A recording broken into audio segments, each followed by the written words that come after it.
जब कोई व्यवस्था होती है तो उसके लिए नियम बनाए जाते हैं, उस नियमों में वो व्यवस्था चलती है।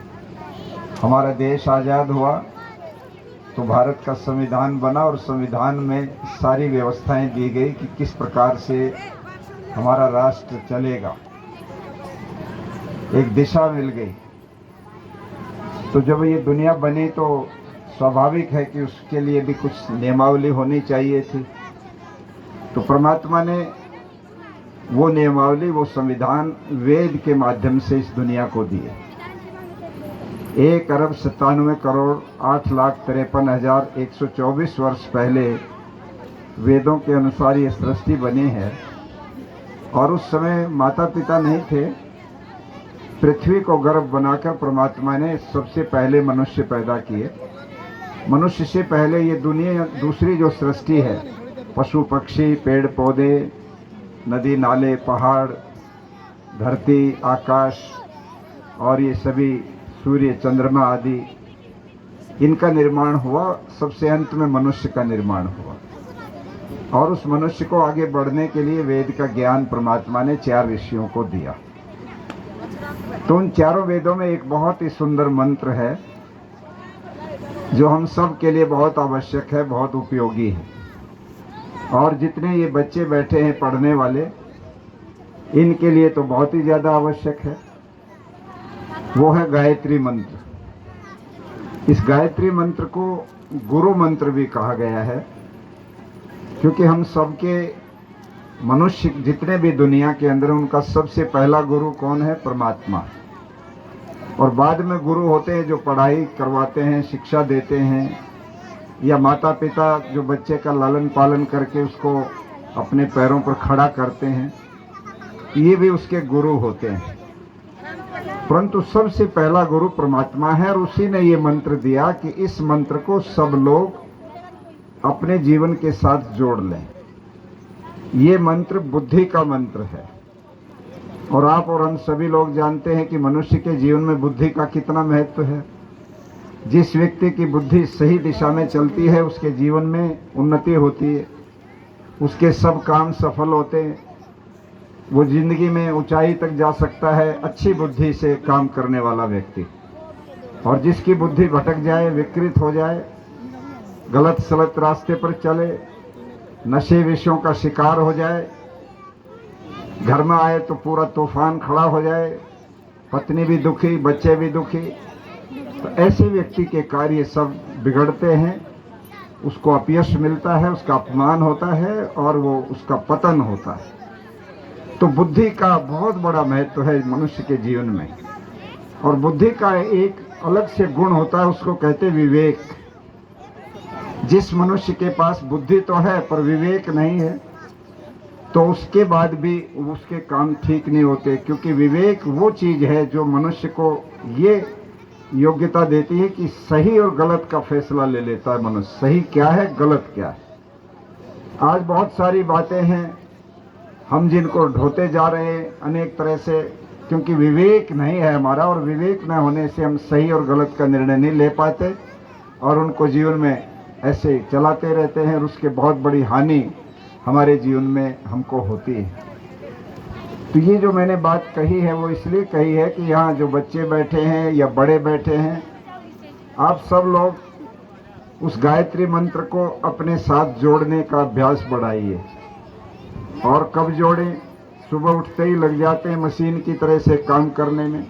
दफ्तर वाला दफ्तर की तैयारी में भागता है, बिजनेस वाला बिजनेस में, खेत वाला खेत में, पढ़ने वाले बच्चे स्कूल की तरफ, अध्यापक भी स्कूल की तरफ। सब सुबह ही बड़ी तीव्र गति से सक्रिय हो जाते हैं अपनी दुनिया के कामों को करने के लिए।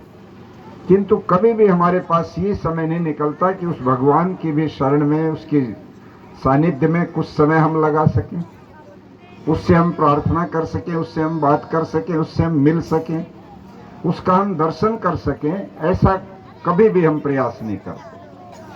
और उसका नतीजा क्या निकलता है कि भगवान से हम जब नहीं जुड़ते तो भगवान हमारे हृदय में बैठा हुआ है, वो देख रहा है कि ये मनुष्य तो निरा भौतिकवादी है, इसको कभी और अध्यात्म की, समाज सेवा की, किसी बात की कोई चिंता नहीं, इसमें लगन नहीं, ये तो लगा हुआ है अपाधापी में।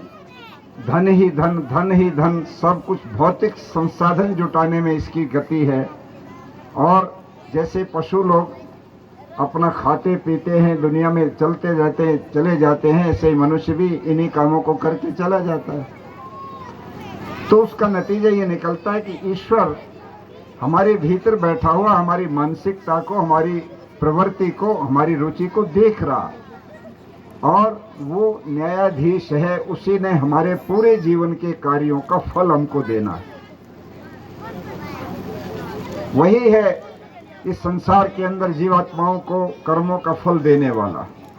यदि हमने उस परमात्मा को अपने से अलग कर दिया तो हम बहुत सारी गलतियां करते जाएंगे, पाप करते जाएंगे, और इतने ज़्यादा इकट्ठे हो जाएंगे ये गलत कार्य, अशुभ कार्य, कि इस मनुष्य के चोले से भी हमको छूटना पड़ेगा और गधे, घोड़े, कुत्ते, बिल्ली, सुअर, इनमें जाना पड़ेगा। ये जितने करोड़ों जीव घूम रहे हैं ये मनुष्यों में से होके गए हुए हैं। ये सिद्धांत है दुनिया का, ये फिलॉसफी कि मनुष्य कर्म करने का जो क्षेत्र है वो मनुष्य का शरीर ही है। जीवात्मा को इसी में आना पड़ता है कर्म करने के लिए। कर्म अच्छा करेगा तो फिर मनुष्य बनेगा, देवता बनेगा, ऋषि बनेगा, बहुत बड़ा बनेगा। और अगर वो मनुष्य के शरीर में आकर पशुओं जैसे काम करता जाएगा, कोई अच्छा काम करना ही नहीं जिंदगी में, तो वो फिर इन पशु योनि में, इन दूसरी योनियों में जाएगा।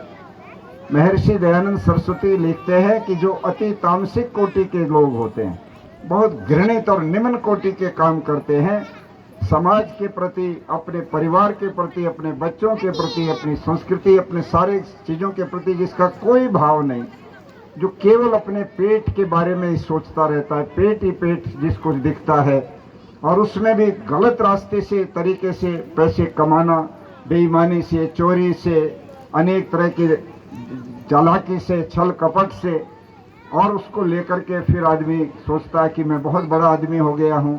किंतु आप मत भूलिए कि इन सब का जो संग्रह है वो हमारे शरीर के अंदर एक विद्यमान जो पार्ट है उसमें जमा होता है, जिसको कहते हैं चित्त। वो चित्त में जमा हो जाते हैं सारे हमारे कर्मों का लेखा जोखा।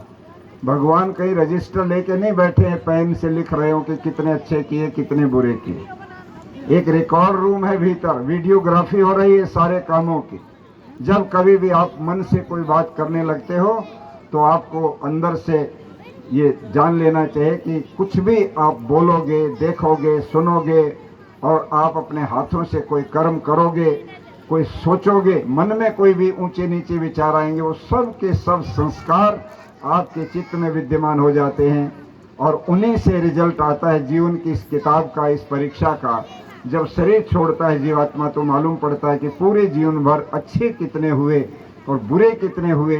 तो स्वामी जी लिखते हैं कि 51% कर्म अच्छे जिसके हो जाते वही मनुष्य बनता है, और जिसके 51% अच्छे नहीं होते वो मनुष्य नहीं बनता।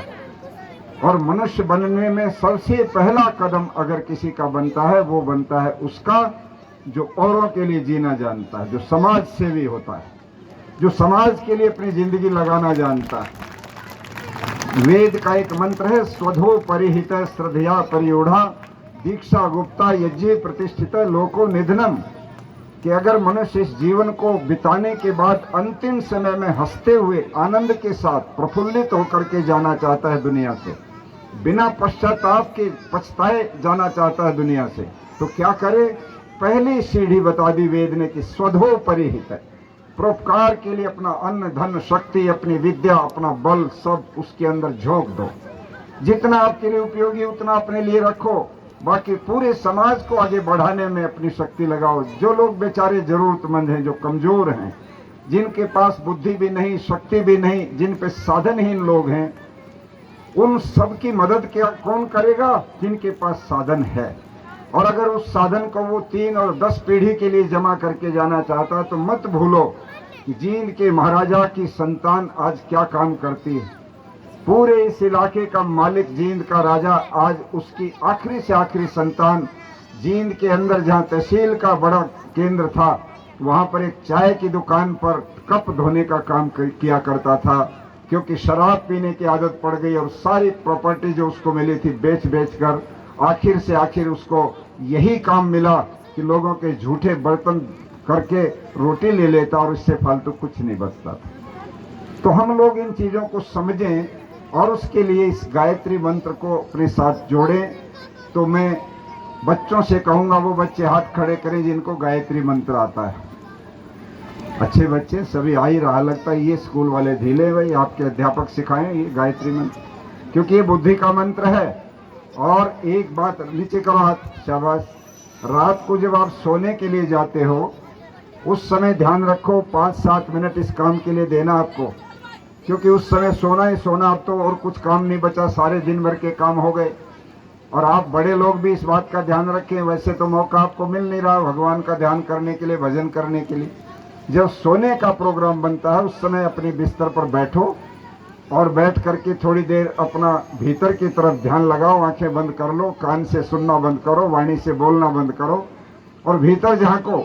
ये मन का जो शरीर रूपी मंदिर है वहीं पर ईश्वर है और वहीं पर जीवात्मा, दोनों यहीं पर विद्यमान है। परमात्मा तो कण कण में है, सब जगह है, किंतु ये जीवात्मा सब जगह नहीं है, वो शरीर से बाहर नहीं हो सकता, शरीर में ही रहता है। तो हमारा परमात्मा से मिलन कहाँ होगा? शरीर में होगा। किसी बने हुए मंदिर, मस्जिद, गुरुद्वारे या किसी चर्च में नहीं होगा। वहां तो किसी की मूर्ति तो आप देख सकते हैं, परंतु भगवान जो है, जिसको हम कहते हैं, जिसने दुनिया बनाई, वो आपके हृदय रूपी मंदिर के अंदर विद्यमान है और वहीं पर आपको उससे बात करने का मौका मिलेगा। तो इस गायत्री मंत्र को शाम को सोने से पहले रोज 3 बार 5 बार बोलो और उसमें यही प्रार्थना करो, हे परमात्मा, मेरा दिन बहुत अच्छा बीता है, अब मैं सोने को जा रहा हूँ, प्रभु मेरी बुद्धि को पवित्र बना के रखना, सात्विक बना के रखना, मैं सही रास्ते पर चलता रहूं, मेरा रास्ता गलत न जाए। ये प्रार्थना हम प्रतिदिन शाम को करना शुरू करें। जो बच्चे ये करेंगे कि भगवान मेरी बुद्धि को तीव्र बनाओ, प्रज्ञा बनाओ, मेधा बनाओ, सात्विक और पवित्र बनाओ, उन बच्चों की बुद्धि इतनी अच्छी बन जाएगी कि वो अपनी क्लास में तो क्या, जिले और प्रदेश में भी उनको बहुत ऊंचे स्तर पर उनका नाम आएगा पढ़ाई के अंदर। जो बच्चे गायत्री को ले लेंगे अपने साथ, रोज शाम को गायत्री मंत्र बोल के सोया करो। ये मंत्र आपको बहुत ऊंचाई तक ले जाएगा। हम लोगों ने पुराणों में कथाएं सुन रखी हैं कि जब ये संसार रूपी सागर को पार करना हो तो एक गाय की पूंछ पकड़ करके हम पार करते हैं। गाय के प्रति हमारी जो श्रद्धा है, ये उसी का एक परिणाम है कि हम उसके प्रति इतनी श्रद्धा से ये भाव रखते हैं। किंतु यदि संसार सागर को पार करना है तो गायत्री भी एक ऐसी गाय है जो आपको इस संसार के संकटों से निकालकर और जीवन को उन्नति के शिखर तक ले जा सकती है।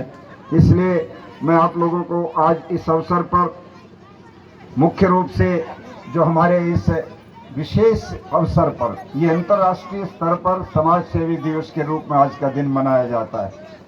और मैंने जैसे कहा कि समाज सेवी अर्थात समाज की सेवा करने वाला व्यक्ति, समाज के प्रति समर्पित व्यक्ति,